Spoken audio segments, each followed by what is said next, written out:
Camping needs your help because camping is dying.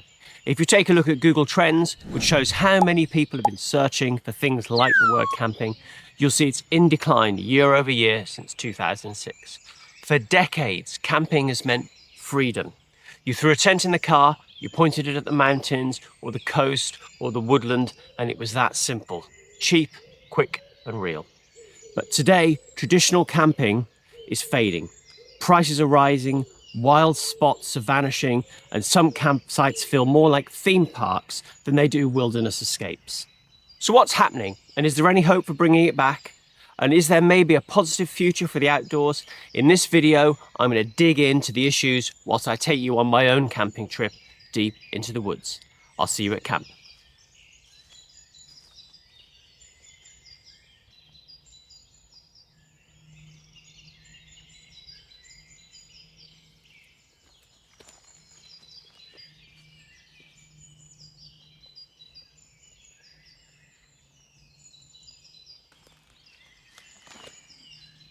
So we're here, under the Douglas firs. Tonight, we're going to go with a super simple setup. Just a tarp, and hopefully that should keep me dry. It's supposed to rain an awful lot tonight. And what is good is I've got some new toys to play with, which I'm very excited to get out and show you later.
How wicked is this?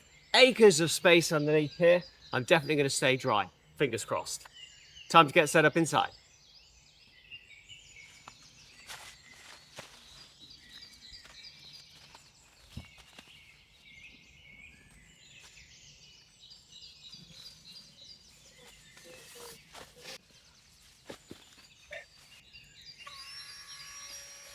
It's the last time I camped in this spot. I had a really weird experience. I was videoing it, but I didn't mention it in the video. I woke up in the middle of the night, 4 a.m, pitch black. That's important.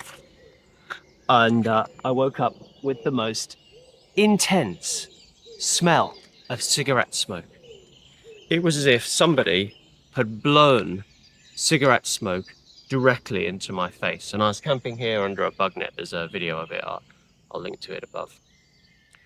And I woke up instantly with this intense smell.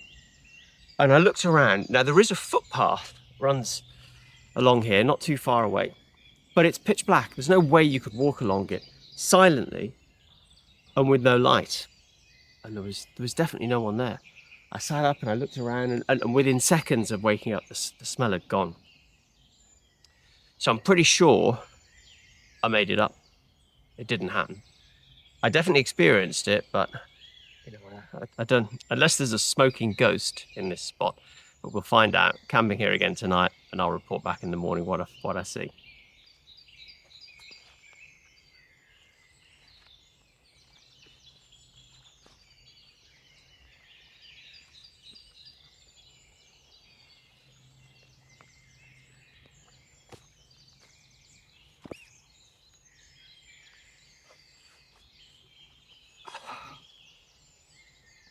Really happy with this spot.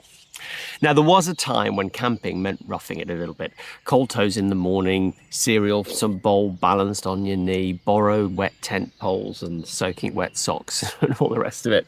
Now, I remember my first camping trip to the mountains in northern England when I borrowed my dad's Van Gogh Force tent. It felt like freedom. It was cheap, the gear was heavy, it wasn't really that waterproof, there were no showers, the only amenity was a freezing cold toilet, and there was a cold tap in the side of the wall. That campsite is still there. It was imperfect, but it was absolutely magical, and I had a great time, and I think that's where my love of camping was born. So why have we got the drop in interest? Back in the early 2000s, camping was at its height. But since then, with the exception of COVID, it's dropped. And now camping interest is down at 50% the interest that we saw back in the early 2000s. So what have we got that's new? It's in this little package here. I saw a review by Luke, Outdoor Gear Review, and I thought, I gotta have that. And it was a very cheap £15 fire pit that folds up and is highly portable. Looks absolutely brilliant, and it's just what I need in weather like today, and everything's quite wet, so this is going to help with the combustion a lot. So I'm just going to get this set up and then we can see how it looks. So we just got this very fine mesh. It allows so much airflow through, so we should get really fast, quick combustion. It's got these clips that hold it in. They don't feel very secure, and I've got to say that's exactly what Luke said, and he's been testing this for a long time and said it was fantastic. So I'm very excited to get this going when the temperature cools down a bit later.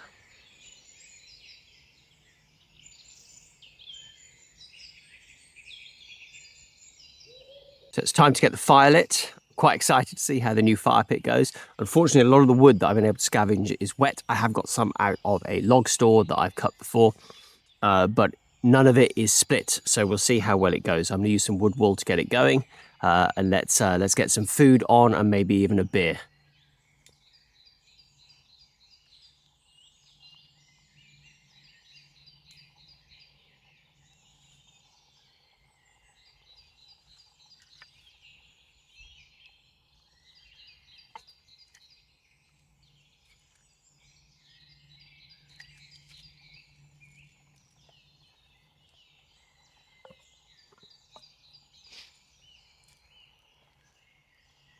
Definitely relying on the wood wall to do a good job there. I probably should have split some of those small sticks down, but it looks like it's going to catch. That's okay.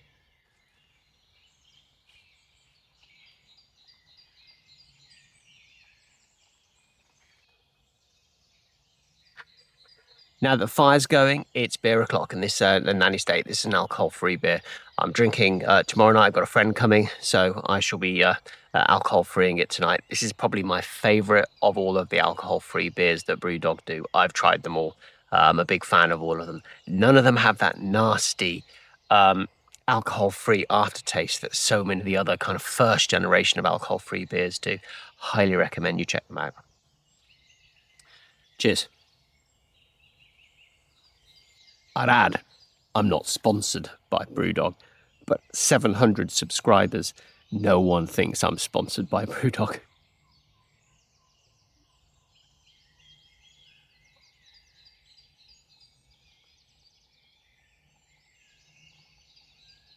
So what is it that's changing with camping? Well, lots of campsites are swapping tent pitches for fancy mobile homes and glamping pods. They can make much more money from them. And consumer expectations have risen.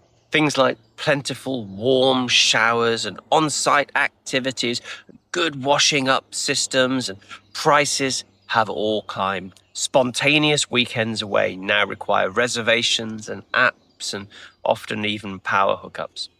And there's a shift in expectations. Many newcomers want to try the outdoors, but with heating and Wi-Fi and that espresso machine. And the gear companies, well, they've got us hooked on lots of expensive gear, and I've got to say, I am definitely hooked on that expensive gear. In short, camping has become commercialized, and with that, fewer people are able to enjoy it because the prices have gone up. So what's for dinner? I've got a lot of chicken curry that I've cooked and bought in from home, and I've got a packet of rice. Serves two. I reckon I'll be able to polish that lot off. Looks fairly chunky. My big problem is how am I going to heat it? I've not used this fire pit before. The fire pit, by the way, is excellent. I'm extremely pleased with it.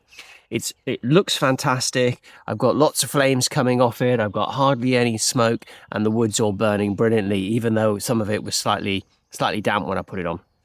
Full disclosure, this wasn't in the backpack. I had to go back and get it in the car, but I've got my cast iron.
I've got a metal plate.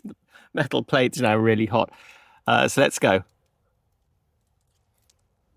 After this. But I knew it was. I cooked it last night. And it was nice when I had it last night.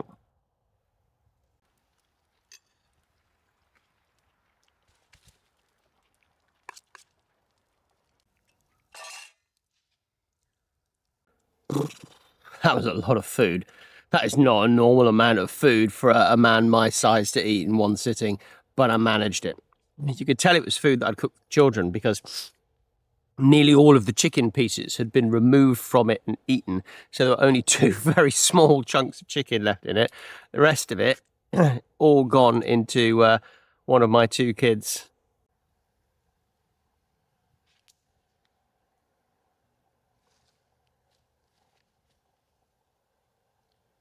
Of course, it's not all bad. People still want their nature fix. They just want more of a curated version of it. And some areas of camping are still growing. Glamping has exploded. Yurts, domes, cabins, bell tents, woods with rainfall showers and Bluetooth speakers, these are all things that exist. In fact, only last weekend I was away with friends glamping and we had a great time. Although personally, I still found a quiet spot deep in the woods to hang my hammock. Trends like wild camping, which I'm doing today, are growing, but it's getting harder. New laws, new restrictions, and fewer places that feel truly wild, especially in places like the UK. I'm filming this from a private woodland. Camping somewhere like this in England is hard, and it's certainly very difficult to get all of your gear set up and in place. If you look on Google Trends, both ends of the spectrum, from wild camping to glamping, are rising. Hammocking did grow, but is now showing a little bit of a decline. However, the drop in interest in camping in general is much larger than the rise in interest from glamping or yurts or wild camping. It's still shrinking.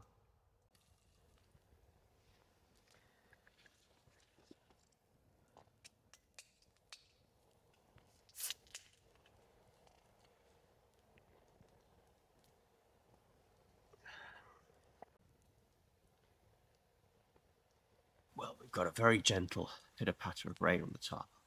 I was hoping for a little bit more rain, but it's definitely bedtime now. It's midnight. Unless anything exciting happens, and the phantom smoker appears, I will see you guys in the morning. Good night.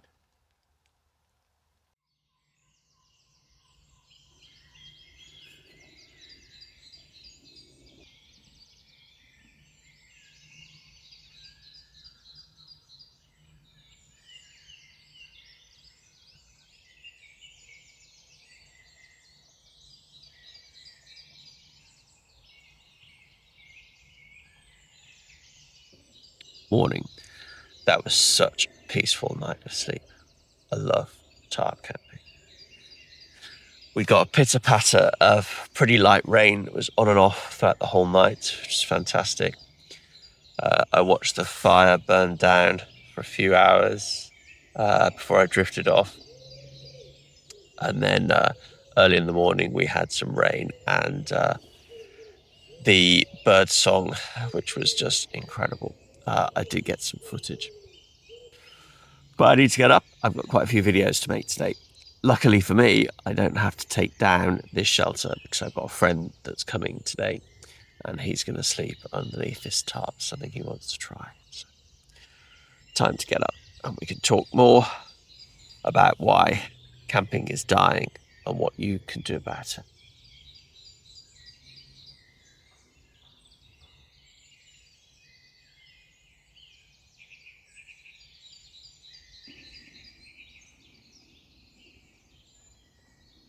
Picked up quite a big hole in my sleeping bag. I'm not sure how that's happened. I have to find a way of repairing that. I'm out again tonight. So is camping dead? Well, not at all. Maybe that's an exaggeration. Camping still today has about the same level of interest worldwide as a sport like tennis and is over 4 times bigger than a sport like Formula One. But it is in decline, probably because it's changing into something that's both more expensive and more sanitized. And we're at a bit of a crossroads, choosing between wild camping, which is free, and expensive glamping. If you care about real camping, minimalist camping, the kind when you sleep under the sky, under a canopy, under a tarp, not under fairy lights, then now's the time to fight for it. You need to support campsites that still welcome tents. Pack it in, pack it out, teach kids how to set up a tarp, choose trees over screens. Because whilst glamping might sell better on Instagram, camping, real camping, is definitely something deeper. There's a stronger sense of peace, perspective, and joy of waking up feeling warm sunshine and listening to the patter of rain on your tarp. So how does this make you feel to hear that our hobby is in decline? Please let me know in the comments. And if you're more of a glamper, I'm still really happy to hear that you're getting outside. It's definitely better than a lot of other ways of spending your time. Do tell me in the comments what you think about this video and if you've enjoyed it. And if you did like it, please remember to drop me a like, just so that I know, and subscribe for much more video content like this. You might be interested in my recent video on the history of fire, the original human technology, or my video about why we go camping at all when it's just so much work. Let's keep camping, let's stay wild. I'll see you on the next one. Thanks for watching. Goodbye. Oh, and one more thing before I go. There were no ghostly smokers in the night. It was just a really good, relaxing night of sleep with some beautiful sounds to set to. No ghostly vapors or strange silent walkers. It was just a perfectly acceptable night's sleep.